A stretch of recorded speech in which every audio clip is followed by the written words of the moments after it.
Ang kulit talaga ng China mga tolo, pinipilit nila mga kapatid na may commitment daw ang Pilipinas na isole o ibalik ang Typhoon missile ng US sa Amerika mga kapatid. No? Meron daw tayong commitment sa kanila. No, ang kulit, no? Marunong pa sila sa atin mga kapatid. Kaya eto ang National Security Council ay muling bumuelta at pumalag sa China sa issue ng pananatili ng Typhoon Defense System ng Amerika sa bansa mga kapatid. Isa to sa ating bibigyan at pag-uusapan natin ngayon mga tol. At ang AFP no, nagsabing mas makakatutok na daw sila ngayon sa pagdepensa ng ating bansa mula sa external threat dahil meron isa silang official o top official na naitumba mga kapatid. No? Panoorin natin yan mamaya. So bago natin to simulan, huwag mong kalimutan mag-subscribe, click mo na rin ang notification bell para ma-notify ka whenever na may mga bago tayong reaction video tulad nito. Alright, so huwag na natin patagalin pa, panoorin na natin to mga tol. Pumalag ang National Security Council sa pahayag ng China na may commitment ang Pilipinas na alisin sa ating bansa ang Typhoon missile system ng Amerika. Biruin mo no mga tol, ang kulit nila no. Pinipilit nila tayo mga tol na nangako raw tayo sa kanila at nag-commit daw tayo mga kapatid na isosoli daw natin etong Typhoon Defense System kasi nga gagamitin lang daw natin to sa exercise. Yun daw ang sinabi natin. Which is true mga kapatid, ginagamit naman talaga natin siya sa exercise at sunod-sunod ngayon nangyayaring exercises natin mga kapatid. So bakit pa natin ibabalik? Ginagamit nga natin ngayon. Hindi naman natatapos yung exercises eh. Di ba? Yan ang ulat ni Patrick De Jesus. Gumagawa na lang ng tong China mga tol eh, no? Kumbaga parang inaano nila tayo eh. Kumbaga pinapasakay eh. Muling dinepensahan ng National Security Council ang panatili ng Typhoon missile system ng Amerika rito sa Pilipinas. Kasunod ito ng pag-alma na naman ng China kung saan sinabi pa nila na may commitment ang Pilipinas na alisin ito. Okay, Sabi alma ng lang kayo ng NSC, alma. kailanman ay walang naging ganitong pangako ang Pilipinas. Kung saan ang O yan nilinaw ng NSC na hindi tayo nangako sa China na ibabalik natin agad-agad itong ating Typhoon Defense System ng Amerika. Mga tol, kasi nga ito'y ginagamit sa mga exercises dahil tayo ay may planong bumili ng sarili nating ganito, mga tol, ng sarili nating Typhoon missile.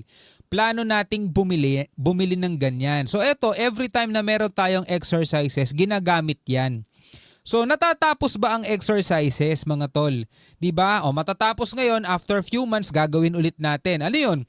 Ibabalik doon, tapos ibabalik ulit dito, tapos ibabalik doon, tapos ibabalik ulit dito. 'Di ba?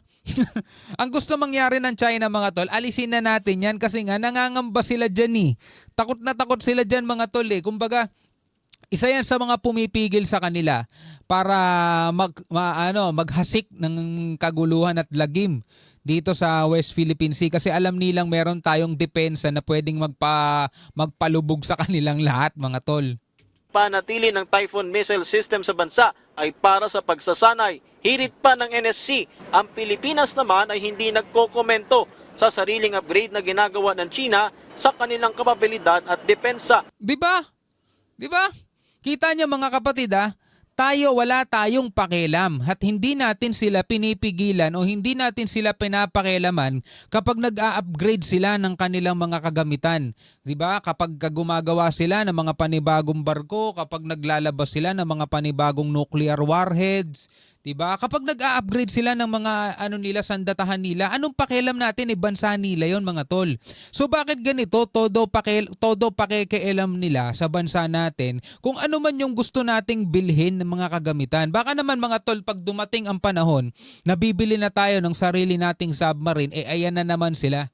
No, magrereklamo na naman sila mga tol. No, kahit kanino mo tignan, kahit saang tignan mong anggulo mga tol, napakalabo ng mga sinasabi nila eh. Pinapakialaman nila ang Pilipinas sa pag-upgrade natin o pag-modernize natin mga tol ng ating depensa. Because we also believe that the PRC as a sovereign state has also this opportunity or responsibility to also improve their defense capabilities. So we feel that it is deceptive on the part of the People's Republic of China to comment on our right Tama. to improve our defense capabilities and position while they continue to improve their offensive capabilities. Tama, di ba? Kulang na lang talaga sabihin nila sa atin, oy, Pilipinas, sige, aaminin na namin sa inyo. Probinsya namin kayo. Papayag ba kayo mga tol? Comment nga kayo sa ibaba, papayag ba kayo isang araw, maririnig nyo na lang probinsya na pala tayo ng China? It would take more than just their presence here before it gets to the point of being operational. There will have to be guidance from national command authorities, which is actually beyond the current reason why the MRC or the Typhoon is here. Iginit din ng NSC na walang ipinapakalat ng bansa na anti-China rhetoric dahil na natili pa rin naman ang relasyon natin sa China. Kaugnay ito ng pagkakaresto kamakailan sa mga Chinese nationals dahil sa manoy pang-espiya.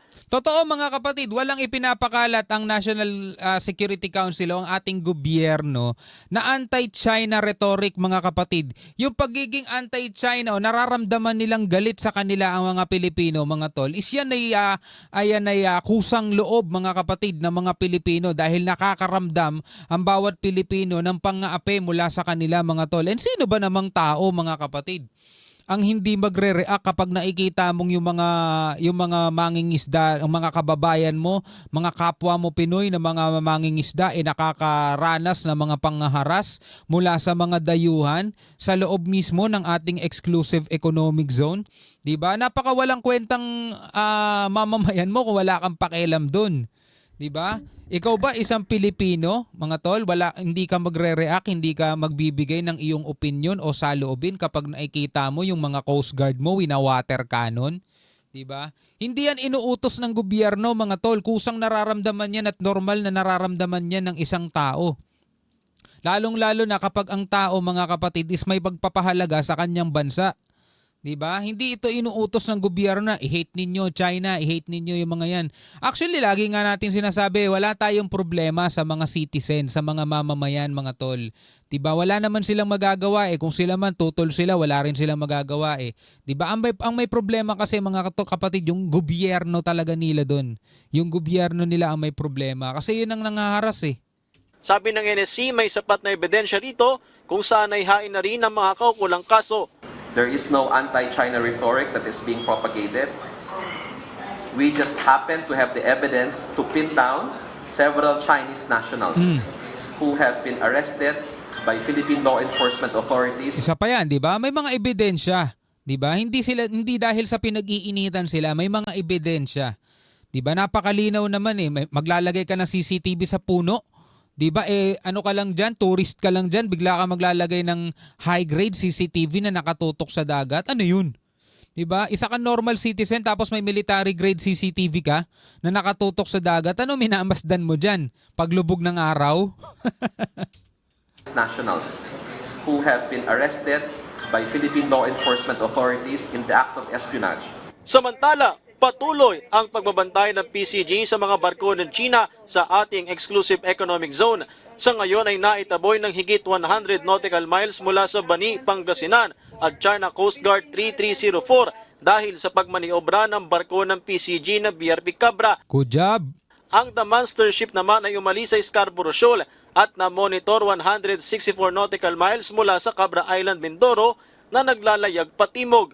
There's a possibility that after staying for long in Bajo de Masinloc area and off the coast of Zambales, it will just do the usual rotation, passing through the exclusive economic zone of Malaysia, Indonesia, and then go up to Vietnam, and then eventually went back to the Chinese harbor. Tuluyan nang lumayo sa bansa ang Chinese research vessel Lanhai 101 na nasa bahagi na ng Taiwan ayon sa PCG. Wala na, nakuha na niya ng gusto niya. Patrick De Jesus. 'Di ba? Nakuha na nun ng gusto niya kaya lumayo na siya, bumalik na siya sa base niya. Ngayon ituloy natin tong balita mga kapatid. Ang sabi ng AFP ay mas makakatutok na daw sila ngayon, no? Na nang husto sa territorial defense matapos mapas lang ang top official. Anong official to mga kapatid? Panoorin natin. Mas panatag na ang loob ng Armed Forces of the Philippines o AFP matapos itong mapaslang sa isang engkwentro ang pinuno ng New People's Army na si Mirna Solarte. Pagkakataonaan nila ito para mas matutukan ang pagpapalakas ng ating territorial defense laban sa external threats. Magbabalita si Edniel Parosa. Tinawag na tagumpay para sa sambayanan ng sandatahang lakas ng Pilipinas ang pagkakapatay sa sinasabing pinakamataas na kasalukuyang leader ng New People's Army. Aba, matindi pala itong babaeng to, no? Ito yung pinakamalakas. Ayon kay AFP Chief of Staff General Romeo Brawner Jr., hindi lamang military success ang operasyon sa Butuan City, kundi indikasyong namumuro na ang pag-unlad sa komunidad na umano'y naapektuhan ni Mirna Solarte alias Maria Malaya. Napaslang ng 4th Infantry Division ang Secretary ng Northeastern Mindanao Regional Committee matapos ang isang araw na engkwentro sa Barangay Pianing, Kamakalawa. Para kay General Brawner, ngayong hindi na banta ang Communist Terrorist Group, makakatututok ng AFP sa mas malalaking hamon sa kasalukuyan gaya ng territorial defense at paglaban sa external threat. Kaugnay nito, umaasa ang AFP Chief na madadagdagan pa ang mga bansang makasasama ng Pilipinas sa Multilateral Maritime Cooperative Activity o MMCA. Kamakailan lamang naisagawa ng AFP kasama ng mga counterpart mula Amerika at Canada ang ikapitong MMCA sa West Philippine Sea sa kabila ng presensya ng China. Ayon kay AFP Public Affairs Chief Colonel Cerces Trinidad, naispatan sa drills ang 3 People's Liberation Army Navy vessels, isang surveillance ship at isang helicopter sa area ng Northern Luzon Command. Para sa MDC. So yun na nga mga kapatid, no, nabawasan ng problema ang ating mga kasundaluhan ngayon dahil nga nagapinan nila mga kapatid ang isa sa pinakamalakas na leader daw ng kanilang kalabang rebelding grupo mga tol. At ngayon ang sabi ng ating General Brawner ay mas makakatutok na daw ng husto ang ating bansa sa territorial defense. So nandirito na kasi talaga ang hinaharap natin ngayon, no. Hindi na yung napakahabang labanan dito sa ating bansa laban sa mga rebelde at terorista. Ngayon mga kapatid, ang ating hinaharap ay banta ng mas malaki kaysa sa hinarap ng ating mga sundalo sa mahabang panahon. Kasi dito syempre lokal o mga sundalong terorista o rebelde ang kalaban nila. Dito mga kapatid, bansa rin mismo malaki at malakas na bansa at mas mas malawak ang nasasaklaw. So dito ngayon sila mas makakatutok. And ngayon, ang kailangan naman natin gawin bilang mga Pilipino, mga kapatid, is maging aware. No, maging aware tayo sa mga propagandang ipinapakalat ng China, mga tol. May mga pro-China rito. Hindi nyo nalalaman, mga kumakandidato pa, mga tol. Tapos ilalagay ninyo sila sa posisyon. Yan ang problema natin pag nangyari yun, di ba? Anyway, bilang isang Pilipino, ano masasabi mo dyan? Comment ka na lamang sa ibaba. Hanggang sa muli, ako nga pala si Shobal D. Peace out.